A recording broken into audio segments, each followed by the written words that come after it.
Welcome to Better Together with your hosts, Emily Italia and Jennifer Morrow. When we all work together, we are stronger and can accomplish more for the kingdom of God. And now, here are the hosts of Better Together, Emily Italia and Jennifer Morrow. Hello, Emily. Nice to see you, Jen. How are you? Good to see you too.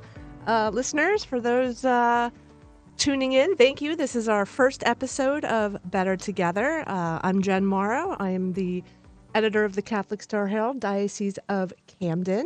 And Emily? And I am a contributing editor for The Monitor, a magazine of the Diocese of Trenton, and also related to Jim Manfredonia. He's my uncle-in-law. Uncle-in-law, there it is. That's a thing. And for our first guest, very, very excited to have with us today, is Rachel Hendricks, and she is the coordinator of Respect Life coordinator for the Diocese of Trenton. Hi, Rachel. Welcome, Rachel. Hey, ladies. Thanks so much. I'm honored and privileged to be on your show and to have this great conversation today. So thank you. Same here. So before we get started, I mean, it is October, so we'll be talking about Respect Life Month. But just to introduce who we are and what we're doing, should I say something, or Emily? You go ahead, Jen. You are the more experienced and seasoned professional here. I don't know about that. So, Emily and I really wanted to do this show called Better Together because we are stronger when we are one. And, just having this conversation kind of like in the spirit of Matthew 19:26, with God, all things are possible. So we're hoping that, each episode that we will bring on guests like Rachel, where we can talk about how, again, working together, we're stronger. Somebody was saying the other day that, it's our differences that make us stronger. We all can't be the hands. We can't all be the feet. We all have our individual parts to bring to be whole and to build up the kingdom of God. So that's what we're doing, and that's what we hope to do. We'll have some fun. Absolutely.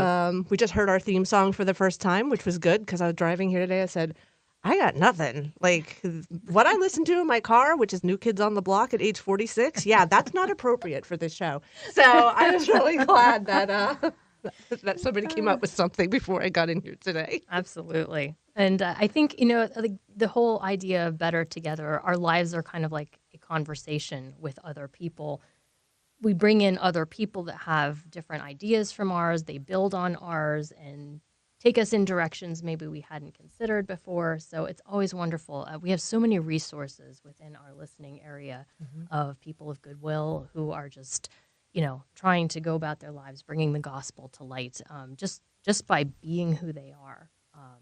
And we want to showcase some of those folks for you on our show. That's perfect. Actually, I'm going to write all of that down. That is the new tagline. And Rachel is a perfect example of that. We'll be talking about Respect Life today, Respect Life Month. But Rachel and I, we were speaking earlier today, and you mentioned about silos. And I felt like that was the perfect lead-in, not only to our first show, but Respect Life. So can you talk about that a little bit? Yeah, sure. I think sometimes what we experience in our personal lives and even in our ministry work in the church, we can be so focused in our particular areas of service or ministry or even interest that we lose sight of the greater work of the church and how being interconnected with different work of the church can actually enhance our efforts and keep us more aligned with where the Holy Spirit wants us to go. So sometimes we talk about being in silos, I'm in the social concerns silo over here. I'm doing this ministry for the poor, or I'm in the Respect Life, pro-life silo over here. And, we're so focused in this area, or even spiritual and prayer and worship silos, right?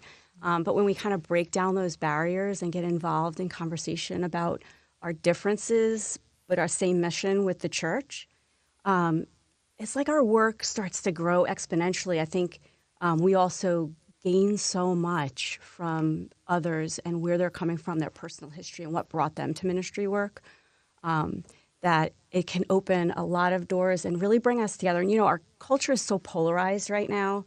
Sadly, it's linked to our politics, too. Sometimes we're not going to talk about politics. But in some ways, that can enter into our work in the church in different ways. Mm-hmm. And so there are some out there that speak about purple Catholicism. Like we have to, if we're working for the true ministry and the true mission of the church, we can't be red and blue. We can't bring that attachment with us. And by being purple allows us to engage more broadly. It allows us to grow personally as well, but really to fulfill what the Holy Spirit wants us to do in the church. I love that. I think she put it perfect. Like, I'm sure, Emily, you must be like me in the fact that as journalists, right? Like, we cover so many different things in the Catholic Church. And after I cover something, I immediately want to become part of that group. Like, so now it's like I got my hands in so many things, not as an active participant, but just like, oh, yeah, I'll be there to cover that. Oh, yeah, I'll be there to cover that. Because not just Respect Life, but like you said, like social concerns or right now with the National Eucharistic Revival, I want to be part of like every procession, right? Which you think I would have lost weight, but I haven't. But, but so it's just like, it's so great. Again, going back into that idea of hands, feet, eyes, everything, because we can't have our hands in everything or we'll burn out. Right. So Right, but having those resources available, so where we do find a place that really with whom or with which we connect, we have a resource right there. mm-hmm. And so I just find it fascinating having grown up on the West Coast and just seeing there's a very different approach and different resources available. Whereas here, I feel like just given the concentration of the population and the deep roots of the Catholic Church here, there's more at our disposal that we can make available. And in this wonderful age of interconnectivity with the internet, I mean, we have all these tools that can allow us to broadcast that even further. Mm-hmm. So even if it's something you can't be physically present for, you can be spiritually aligned and be somewhere across the country if you listen to this program. I know Jim has said that we've had listeners from different countries, all over with this station. So it's really fantastic. So the pressure's on. People are listening. Well, we have a couple of guests with us, but that'll be calling in. But before we get to that, let's just talk really quick about Respect Life Month. And one of the messages that's really getting across this year is, I believe, radical solidarity. Yeah, radical solidarity is kind of the theme that the United States Catholic bishops have given us this year for Respect Life Month. And it's the theme that those that work in this ministry carry with them throughout the year. So our Respect Life year is October 1st through the end of September. In our times now where we really need to be reaching out, there's so many people in need, whether they're vulnerable pregnant women in need or so many different populations, the elderly, different groups of people that sometimes are marginalized. And the church offers them so much help, right, through our ministry work, which is so important. The bishops want to have us really focus in on the meaning of this radical solidarity. So radical solidarity, and I'll take some quotes from Pope John Paul II's writings on social concerns, one encyclical on social concerns, and then on the threshold of hope. Mm-hmm. He says radical solidarity refers to something more than a few sporadic acts of generosity. So in terms of what we do in ministry work, he's talking about rather than popping in and out of help, or maybe if you're even in ministry work that does a lot of food drives, diaper drives, things like that, those are awesome things. But it doesn't really reflect the core of radical solidarity. So John Paul II puts it as radical solidarity refers to something more than this few sporadic acts. It presumes the creation of a new mindset. A culture of radical solidarity gets involved by word and deed into people's daily lives. So it gets us thinking about, like, what have I done really that personally connects me with people in need? What have I done to make a difference? What radical, out of the ordinary actions have I taken to help a pregnant or parenting woman or family in need, or to proactively contribute to a broader culture of life in other areas in the church? So it's a much more personal call to action than maybe some have experienced. So that's what we're really looking at to talk about during Respect Life Month and through the year. I love that personal call to action. So actually our next guest will be talking about that. So we're going to take a quick break and stick around for a minute or two, and we'll be right back with Better Together. We asked people all over America, what have you done for your marriage today? Boy, I gave a huge hug this morning, like a really big squeeze that lasted forever, a great kiss. Those things are really important. She got a really short haircut that she hated, and I wrote her a note and put it up on the mirror saying that she was a cute girl with cute hair. What have I done for my marriage today? We've actually organized a date night tonight. What have I done for my marriage today? Wow, that is a great question. I took the baby while she worked. I got up with the baby while he slept. Yeah. Today, I sent an email to my husband, and I said, "You rock." Well, I've done today what I usually do, and that is obey. I listened to my wife when we talked on the telephone today. She really likes it when I listen. What have you done for your marriage today? Little things can make a big difference. For ideas, go to foryourmarriage.org, a message from the Catholic Communication Campaign. Bishop Robert Barron on the priesthood. Adam is construed as a priest. Adam, before the fall, is in the stance of right relationship to God. And so he's seen as a priest in the Garden of Eden as a kind of primordial temple, right? A place of right praise. What happens in sin is we lose that priestly role. We stop being priests. We start worshiping ourselves and worshiping creaturely things. So Jesus now is seen as the new Adam. He's the fulfillment of law and Torah and temple and sacrifice. Hence, he's the high priest. And so we see the cross as a place not just of Roman execution, but it's a place where the supreme sacrifice has been performed. And so the priesthood, in that sacrificial sense, continues in the mystical body of Christ. So to the present day, when I, as a priest, celebrate the sacrifice of the Mass, I'm standing in that great tradition, participating in the high priesthood of Jesus. The leading Catholic voices are on EWTN Radio. Welcome back to Better Together. I'm Emily Italia, along with Jennifer Morrow, and our in-studio guest today, Rachel Hendricks. And on the phone with us today, we have Debbie Biskey, who is the CEO of Options for Her. It's a New Jersey pregnancy resource center with 3 different locations now in Ocean City, Trenton, and Cherry Hill. And we wanted to visit with Debbie today about the wonderful things that her organization is providing for pregnant women and for mothers of young children. So welcome. Thank you for joining us today, Debbie. Oh, thank you very much. It's a joy to have you. I know you have a busy week, so we'll jump right in. Thank you. So a common protest from pro-abortion activists is that pro-life supporters often will only care about the baby or talk about the baby and the mother up until the time of birth. But then they'll act as if that care doesn't extend toward them afterwards. So what are some of the ways that Options for Her continues its support after the baby is born? Sure. So we offer many programs after single parenting, parenting if the dad is involved.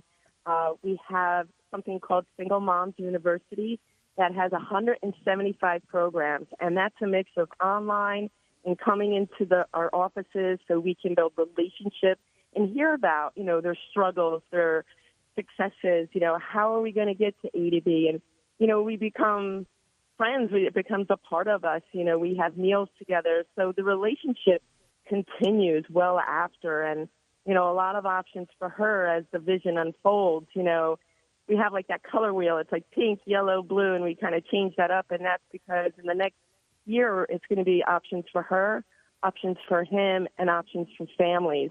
So it's the whole component. But, we stand with women to the day that choice when she chooses life, and we continue. Because we want to see how that baby grows, and we want to share her successes and also, how she worked through her trials so other women can be empowered by her story. That's fantastic.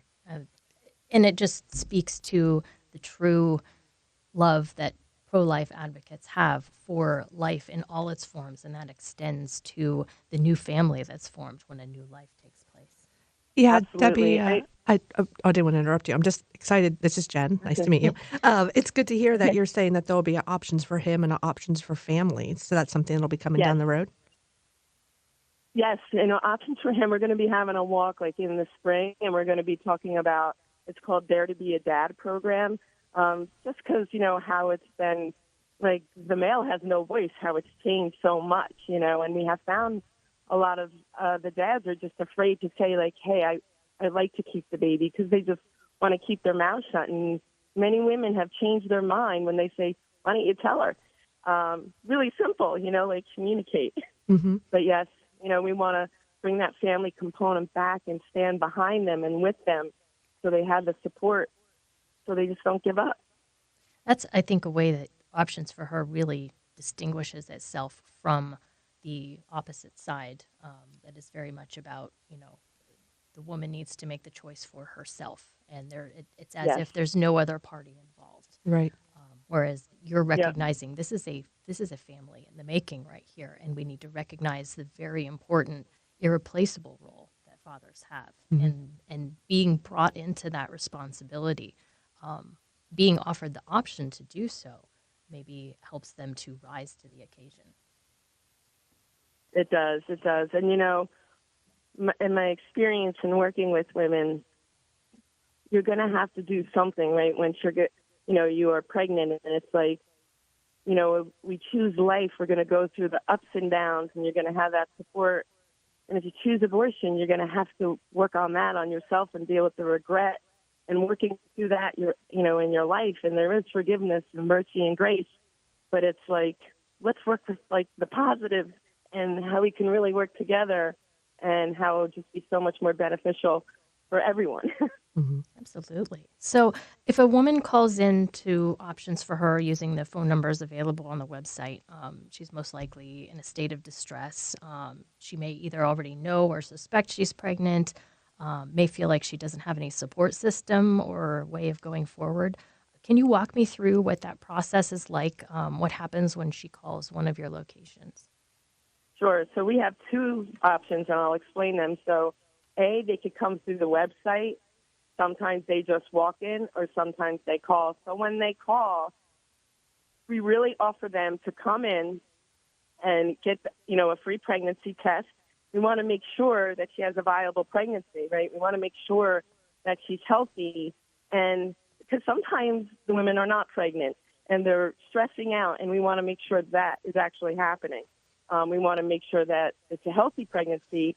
So in case she needed to go to the ER immediately, and that happens, ectopic pregnancy happens.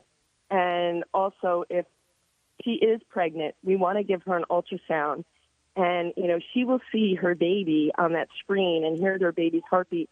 We want to give her all the information and all the opportunity that she has to know that there's truly a baby in her womb, as opposed to just negotiating with her and talking to her. And we want to show her that proof. And it also opens up, tell us why. Tell us what your problems are. Because in my previous organization, that's what we did. And it's like, is it housing? Is it addiction? Is it domestic violence? Is it job?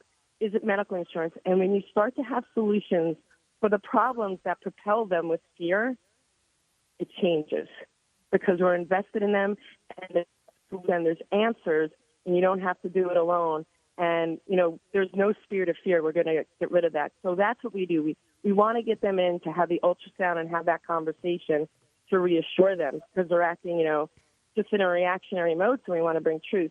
The other thing that we're bringing to Trenton is the mobile medical unit. And that's a little different because the women aren't calling. We go right outside the abortion clinic. We have about 5 minutes before she goes in for that appointment that she already has scheduled. It's scheduled. And the same thing, we just, we don't protest. We're not judgmental. We are not, yelling at these women. We offer them one thing, a free ultrasound, to come on board and have full knowledge of everything that is going on and have the opportunity to speak of her fears before she makes that appointment. And that mobile unit is extremely effective. Debbie, I think it's, you used a couple words there that kind of jumped out at me. You go further. It's further than a negotiation, and conversation is basically what I'm hearing here, right? A conversation and building relationships. And I think that's something that's important to note, especially if the mobile van will be outside abortion clinics. You're not there to scream at a woman to make a decision or not make a decision. You're there to educate. And, like you said, not a negotiation. It's just a company, a relationship building. I really like those terms, because I think that, especially when it comes to the pro-life issue, people can get very it's black and white. It's not black and white. It's a conversation. You're providing more information. And also providing that, solution, right? It's like they think it's, I can't or I can. There's actually some things we can do. And it's actually, wow, my life, we start shining the light in that darkness, right? Mm-hmm. There's a way out of this that's healthy. And it's really great. And, just speaking on the women, right? Like 4 out of 5 women, I'll just speak to the unit with the mobile unit, when they come on board and they talk to us and they see that baby and hear that heartbeat, choose life. 4 out of 5. And the thing is, the women that also, that, that they just feel like abortion is their only option and they do that, we want us to leave that same fragrance that when they are hurting afterwards, you could still call us because we're going to help you through that too. Right? We're still going to be there because we're going to show you how you can recover and, how you could be forgiven with Christ. And then let's move on from that. So no women is shunned at all. That's so beautiful, Debbie. This is Rachel Hendricks. So I'm the coordinator for Respect Life Ministries at the Diocese of Trenton. And it's on my list to be personally connected with you. So it's a joy to hear from you today.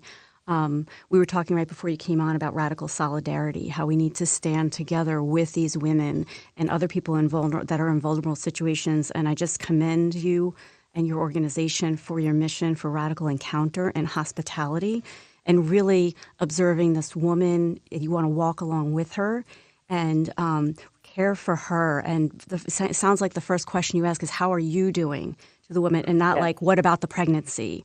Mm-hmm. And that is showing her that you care for her, that you see her, that you hear her. Yes. I mean, it is. I mean, the key thing, is we want to empower women, and, some of our staff, have, they're post-abortive, they've recovered.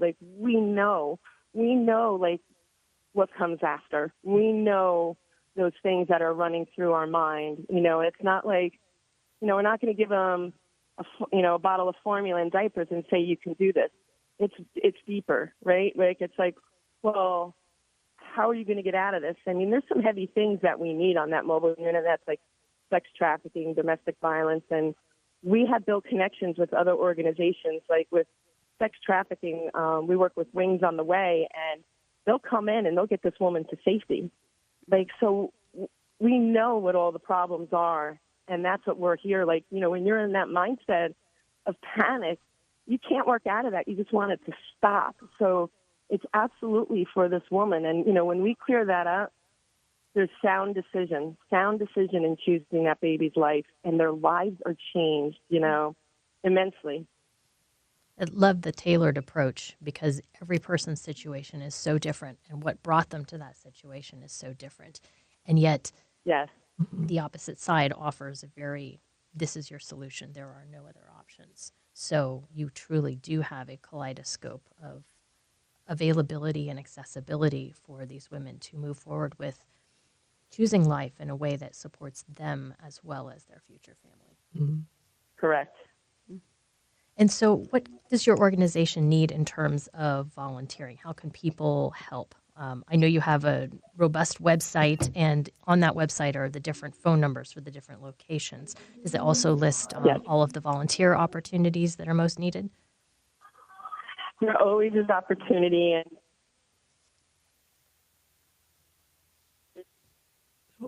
the more we have, because we also have another mobile unit being built. That's fantastic. Let me make sure that I have the website correct. It's optionsforher.org, and then to get to the contact information, it's /contact. Yes, you could do that, or Options Partners. That's plural. Options Partners. Is that .org? Oh, I think we're losing you a little bit, Debbie. I think we're losing the connection with Debbie. Yeah, I think we're losing the connection with Debbie. So, Debbie, we do want to thank you for being on the show. And Emily, I think you have the phone number too. Yes, the phone number. There are 3 separate phone numbers, but the one that I got to first was the Cherry Hill. It was 856-795-0048. And if you call that number, I'm sure they can direct you to where it makes sense for your location. Mm-hmm. Again, thanks, Debbie, for Options for Her. And we'll just take a quick break and be right back.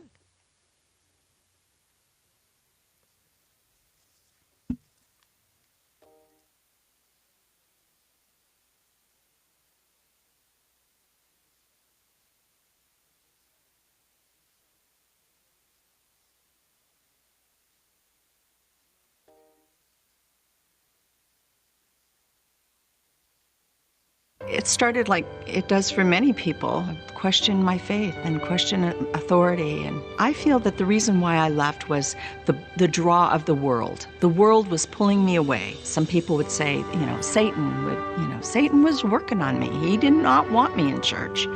He wanted me to be desperate. He wanted me to have the thoughts of suicide. I started to realize that a lot of the things that I had experienced in my life were a result of my rebellion against God and against authority. Coming back to the church is the first step in healing from all of the hurts of the world. I went from being desperate and in despair to finding hope and encouragement for the future. I'm on God's team. I know who I belong to, and I know where I'm going, and there's nothing that can separate me from God's love. Take another look at the Catholic Church. Visit CatholicsComeHome.org today. Hello, I'm Bishop David O'Connell, the Bishop of the Diocese of Trenton, and this is a Eucharistic moment. All that we are and believe as baptized Catholics is rooted in Christ's presence in the Holy Eucharist and is directed toward Christ's presence there. To affirm that belief throughout our Christian lives shapes, informs, and guides our Catholic teachings through the ages and our Catholic faith here and now. It is both a mystery and a reality that requires our understanding, our conviction, our faith, and our way of life. As a mystery, the Holy Eucharist defies any scientific explanation.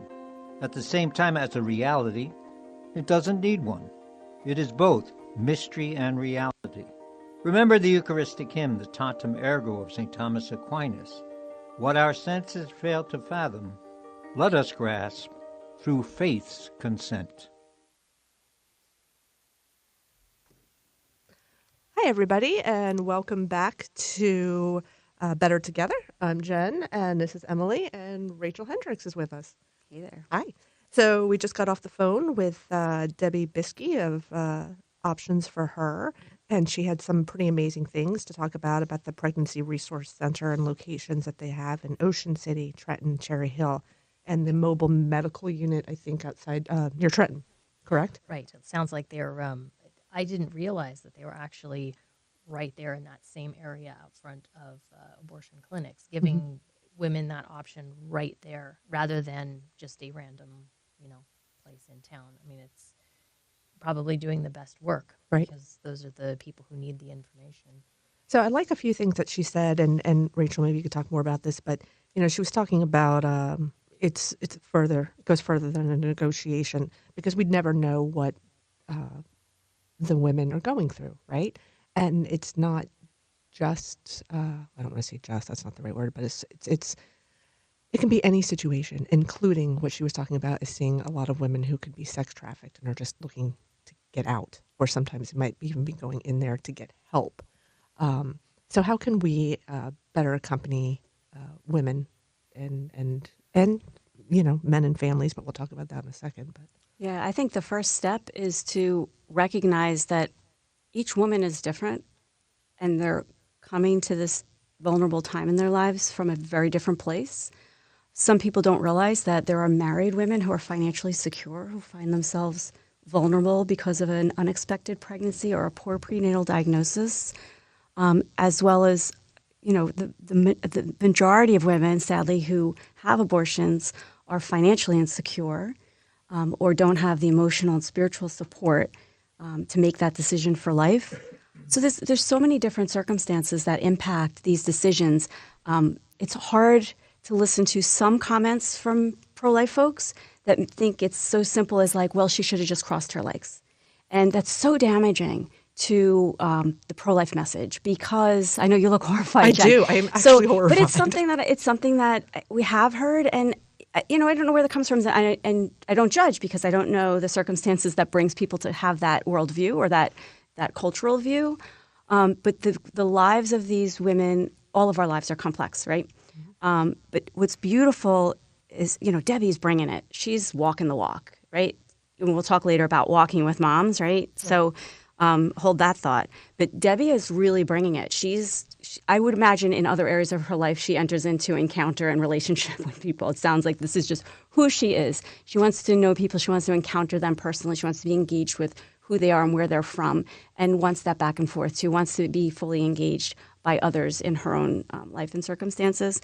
But so beautiful to see what they're doing. And, as you mentioned, like the options for him, drawing in the dads who often are told by our culture, sit down and shut up. You're not a woman. You can't be involved in this conversation. What that does to women is leaves them by themselves in their suffering. And it's so beautiful for them to bring in those fathers and fatherhood. That's true empowerment.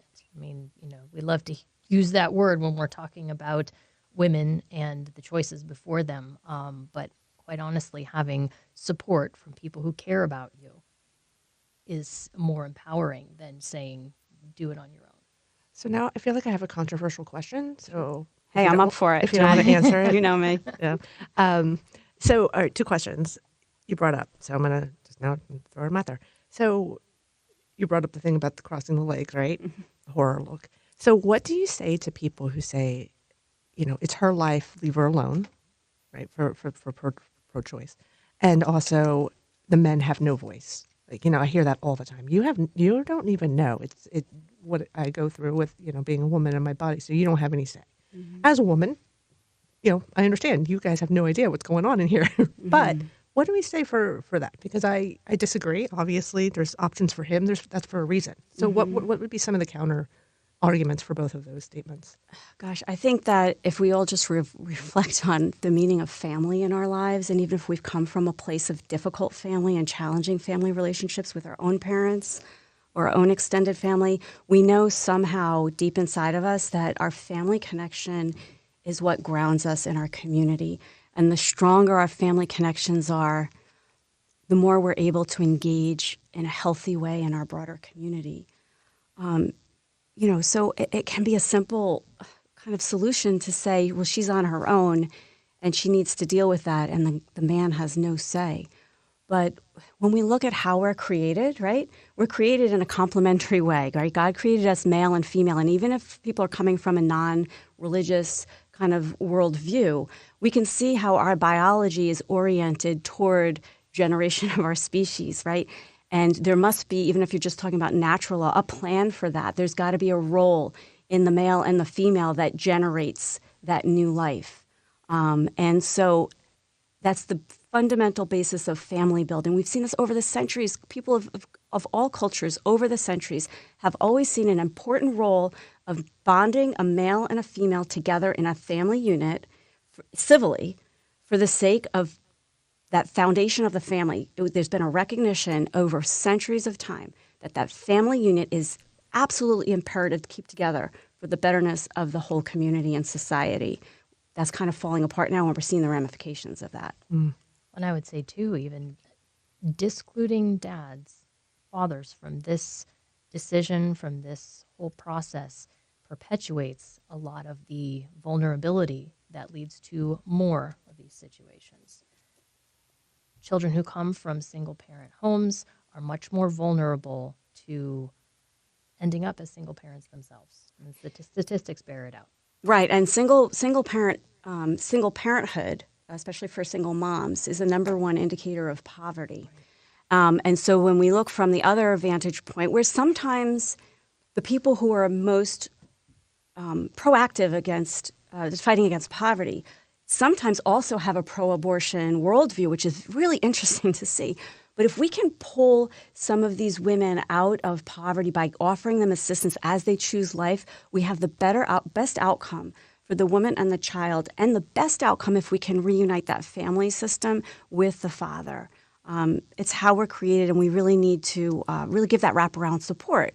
Otherwise, if we push the father out of it, we are creating a structure in which, in modern-day society, many women who are vulnerable feel it's my duty to have this abortion because I can't provide for this woman. And structurally, my family network, my social network, my jobs, okay, some of these women have to have a baby and go to work 2 weeks later. There's something wrong with that.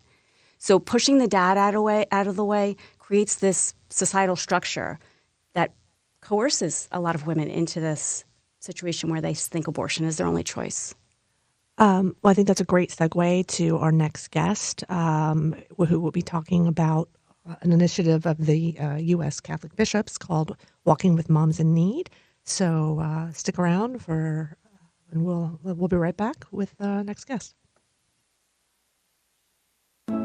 Father Benedict Groeschel. There are legitimate differences of opinion in any religion. There are differences of opinion in Catholicism. But in Catholicism, you expect that people will take the teaching of its supreme authority seriously. To go diametrically opposed to those teachings is to not be a Catholic. Someone in the name of Catholicism is sponsoring the destruction of human life, lives of unborn children. And they got the name Catholic on the door. The highest authority in Catholicism and the encyclical Humanae Vitae, Evangelium Vitae, is absolutely clear that no Catholic can support abortion and that Catholics are responsible to take serious action against legalized abortion. The leading Catholic voices are on EWTN Radio. Too often Christians walk through life as if their circumstances had the final word, as if a bad doctor report, IRS audit, or mean boss were all-powerful. We need to start thinking and living as if God is all-powerful, because He is. When Paul was in prison, waiting to be beheaded, he wrote things like, "I am pressed, not crushed, persecuted, not abandoned, struck down, not destroyed. In all these things we are more than conquerors because of Him who loved us." He knew he had the upper hand because he had God's hand. A real champion isn't someone who wins all the time. It's someone who can't be defeated. Christians are supposed to walk through life like real champions. People who face the same struggles and trials anyone else does, but unlike anyone else does. Because we saw the final score, and we know who wins. I don't know what you're facing today, but I know who has your back, so hold your head up high. Like St. Paul, you're more than a conqueror. This is Chris Stefanik from RealLifeCatholic.com on EWTN Radio. Hi, everyone. Welcome back to Better Together. I'm Jen Morrow, and we have Emily Italia and Rachel Hendricks. And on the call right now, we're going to welcome Deacon Jerry Jablanowski. Hi, Deacon. Hi, good morning. Good morning. For those who don't know, Deacon Jerry is the Executive Director of Vitality Catholic Healthcare Services, Diocese of Camden. And again, he's a deacon. And he has just recently helped launch a Walking with Moms in Need ministry in one of the Diocese of Camden parishes. So, Deacon Jerry, thanks for being on. We wanted to have you talk a little bit about Walking with Moms. And we have Rachel Hendricks with us today. She's on our show as well, and she's the Respect Life Coordinator for the Diocese of Trenton. Great. Well, thank you so much for having me. I appreciate the opportunity to speak about this. As you know, many of you might know that Walking with Moms is a program that was really introduced, I guess, back in 2020 through the USCCB in a way to approach or have the church come to a kind of a renewed approach in its pro-life work. It was kind of naturally looked at maybe as the next phase or emphasis in a pro-life movement now in a post-Roe v. Wade era. Yes, we certainly need to always remain anti-abortion, but I think the focus was now becoming more pro-life in action. And when information was put out about Walking with Moms here in our diocese, Bishop Sullivan, our bishop, had really requested as many parishes as possible become interested in perhaps pursuing this ministry. And I read all the information and was quite impressed with what the plan was that USCCB put together for this ministry. And I took the information and showed my wife, Patty, and we talked about it and prayed about it and said this might be a great ministry to begin at St. Clair of Assisi Parish. I had just been there for a little over about a year and a half at that point. I'd just been reassigned to that parish. And we thought, let's take a look at this and take it to the pastor, which I did. And Father Ed Kennedy, who's our pastor there, was thrilled that we would take this on. And we began launching the whole process for Walking with Moms. And I'll tell you, it was a very blessed process because the information that the USCCB has put out on this through all of their information is just fantastic. As a guide for beginning this particular parish ministry, the parish action guide they put together is just fantastic. So that's where it kind of got its start. We went from there. This was back in the summer of 22 when we first began. So how difficult was it to begin a Walking with Moms in Need? I've been on the website, and you've already alluded to it, walkingwithmoms.com, and I know they have basically a step-by-step guide, correct? Mm-hmm. Yeah, they do. They have a very detailed step-by-step methodology for getting it started. And it was really the first step was as we already kind of had myself, my wife, kind of leading the effort there. So we kind of got that step out of the way of finding someone to want to do it. And that's always the first step, I think, of a ministry is to find the interested people. But then I just put the word out to the parish to develop sort of a core group who would work with us to plan the entire process for the parish. And once I put that out there, I mean, it was amazing. We got about 10 volunteers for our core group right away. I think people would resonate within them that this approach of really making sure that women can see the church, as a people who can provide them that love and that life-affirming support that they need as mothers, both on a spiritual, emotional, and material level to support their decision for life. That it was kind of easy to recruit people who wanted to help. I think that's a great point because people, I think, want to see that what they're doing is having a direct impact. Like, I think some people are willing to support, but they want to see, okay, if I'm doing something monetarily or if I'm physically here donating my time, is it actually having an effect? And so it sounds like this program is actually really structured to do just that. It is, and I think that's the beauty of it. That anyone who in any parish who would want to begin this, you will find an amazing response of people wanting to help to do it. And again, the information is right there from the USCCB to be able to do the step-by-step guide to make it happen. But it really begins with that core group, and then really the bulk of the work with the core group, for which we spent about 8 to 9 months before we actually roll it out, was really to understand that one of the major pillars, if you will, of the program is to be able to refer women who are in unplanned, difficult pregnancies, or maybe those struggling to raise a child, to be able to refer them to pro-life services or agencies. They can help them, receive either prenatal care or assist them in attaining the life skills, employment, health care, education, anything they need to be self-sufficient as a parent.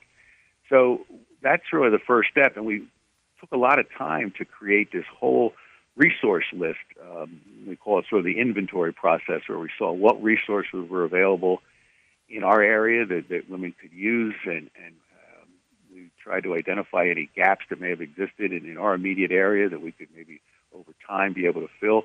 But it was just incredible to work with all the agencies and have discussions with them and be able to sort of, in a way, vet them so that we knew that they were the reliable pro-life resources that women could be referred to. And that became then our tool, if you will, or inventory list that we used in our first Sunday when we rolled this out to our whole parish.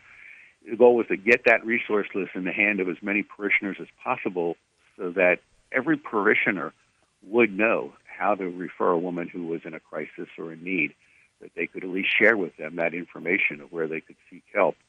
And so that was really one of the big steps in the beginning. And we're very happy that happened. In fact, in our area, we're kind of blessed. We found a lot of places that were available that weren't too far from our community. We're in Swedesboro and Gibbstown in South Jersey. We have places like Choices of the Heart, the First Way Life Center, even Options for Her in Cherry Hill was the one that we had as well. So we found a lot of places that women could go to if they needed help. And it's amazing how the level of awareness of parishioners who saw that said, "I never knew these places existed." So it's kind of nice to give them that information. And Deacon Jerry, if you were saying that the ministry you were surprised at how quickly people signed up to be a part of it. Did you find that people who were signing were the people who usually sign up for ministries, or like brand new people, or? I think one of the beauties of this was when we developed the core team, we got a lot of people who was their first time ever involved in a church ministry. They had kind of been sitting on the sidelines, I guess, if you will, for many years. And this was enough to just prompt them to say, you know what, I want to do something here. And then it was even more amazing that as we recruited more volunteers to get involved now in the activities of the ministry, beyond just the core planning, that we have now over 20 volunteers, and the majority of them, it's their first time ever in church ministries. So it's a great experience when we can bring them together and they can see that, as I said, they're doing something very tangible to affect the lives of people in a very positive way. So that was really a really nice part of it. Yeah, that was one of the best parts of it. I bet.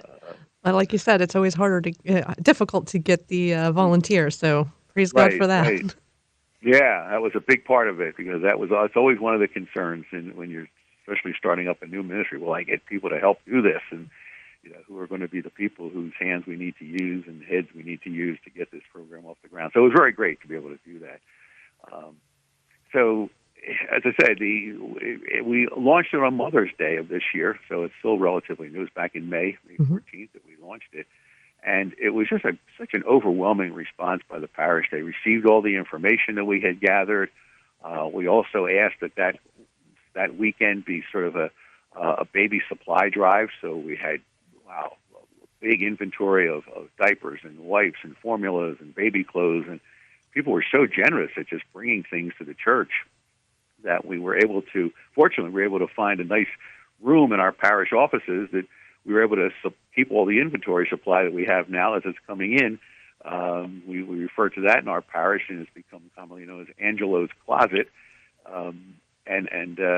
When we mention that now, parishioners understand Angelo's Closet is where all the needs are for the women who have raising children and can get some supplies from. So it's become nice. And just a little background on that, one of our core team members had just recently unfortunately suffered a miscarriage, and they had named the child Angelo that they were going to have. So in a memory of her and for the child, that's how we got the name for Angelo's Closet. So it always serves as a beautiful tribute also to that life of that child.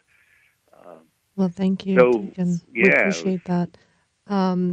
So if people want to get this started in their parish, they hear you speaking and saying, yes, okay, I'm on board. Where do they go next? Should they reach out to someone like you, or do you have a contact number? Would you be willing to visit with anyone who had questions? Sure. They certainly can. The easiest is to reach out to me. They can either me directly, or they can go to the St. Clair of Assisi Parish website. Information's available on that. But they can contact me at Jared.Jablanowski at stclairnewjersey.org. Be very happy to help them out. Again, that information is all on our parish website. They can get directly to me, or they can reach me, speak directly to me at my office here at 856-583-6196. Be very happy to speak to anyone who wants to really consider starting this type of a ministry. Great. It has been a great program for our church, and just a beautiful ministry to be involved with. Well, thank you, Deacon Jerry, for being on the program today. I really appreciate it. All right. Thank you so much for having us. And again, congratulations on your new broadcast, and best of luck and blessings for the success of it. Thank you so much. Thank you. All right. Bye-bye. So Deacon Jerry was a packed full of information. Like I said, Walking with Moms, that's our first parish in the Diocese of Camden, St. Clair of Assisi Parish that has it in Swedesboro. But Rachel, I know you're very familiar with that, and Emily as well, from reporting on it in the Diocese of Trenton. What that Deacon Jerry just said, Rachel, that stood out to you? Wow. Okay. So I have a lot of notes here, so I'll try to read through my chicken scratch, because God bless Deacon Jerry and what he's doing there at St. Clair of Assisi Parish. The Walking with Moms in Need really embraces that concept of the radical solidarity. So as he's talking, and I'm looking at the reflection about radical solidarity that our U.S. bishops gave, okay, so they're creating a new mindset for approaching people in need. A culture of radical solidarity is involving by word and deed their larger community, right? Mm-hmm.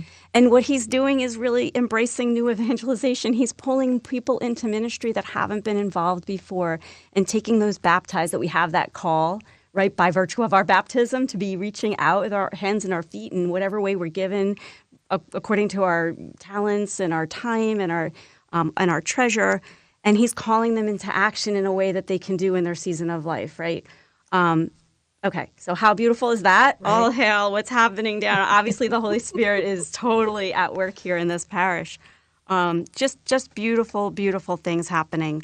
So yeah, the Walking with Moms in Need has made a significant difference in the lives of many people, especially post-Dobbs, right? So we're in this post-Roe, so any of your listeners that aren't fully aware of, sometimes we throw around these terms and not everybody's watching the actions of the Supreme Court every day.